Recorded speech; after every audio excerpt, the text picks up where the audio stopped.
Mahadev and good afternoon friends. આજનો મારો પહેલો મોટો વ્લોગ.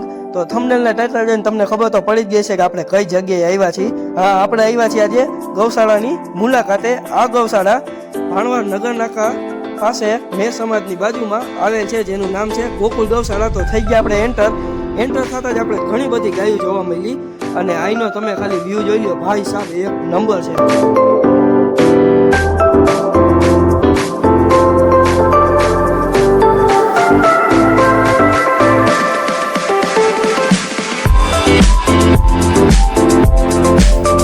સવાર ને બપોરના ભાગમાં તડકો ના લાગે ગાયોને, એના માટે અહીંયા છાપરાની પણ મોટા પાયે વ્યવસ્થા રાખેલ છે.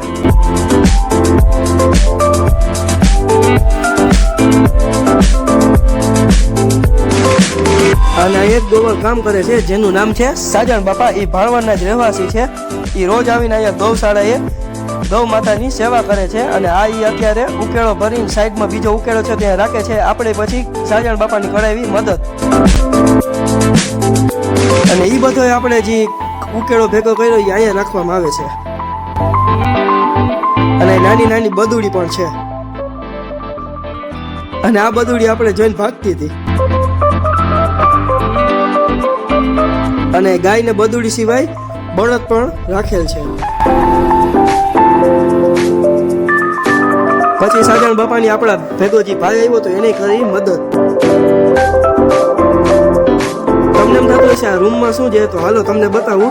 અહીંયા જે ગાયોને ખવડાવવામાં આવે છે એ બધોય રાખેલ છે, અને અહીંયા આખો રૂમ ભરેલ હોય છે. આ તો થોડોક અત્યારે યુઝ થઈ ગયો છે, અને આને કહેવાય માંડવીનો ભૂકો. એમાંથી કંઈક બને છે, એની આપણે પછી લોંગ ટાઈમમાં લેવું માહિતી. અને એ બધો અહીંયા નાસ્તો અથવા જે કયો એ અહીંયા રાખવામાં આવે છે.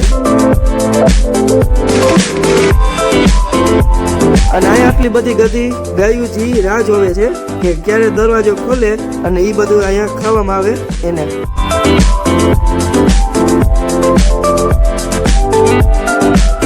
સાજણ બાપા ભેગા આપણે કરવા માંડ્યા એની હેલ્પ.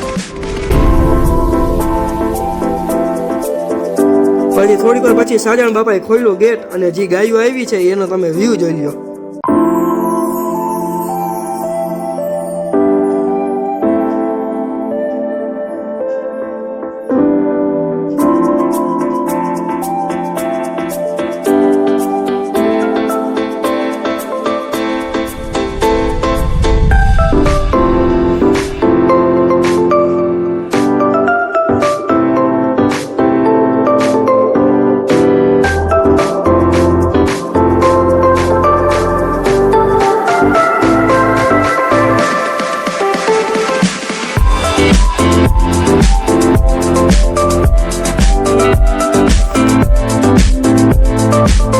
અને આજના બ્લોગમાં આટલું જ. જો બ્લોગ સારો લાગ્યો હોય તો લાઈક, શેર અને કોમેન્ટ કરો. નવા હોય તો તમે ચેનલને સબસ્ક્રાઈબ કરો, અને મળીએ આજે આવા બીજા બ્લોગમાં. ત્યાં લગીને બધાને મહાદેવ હર.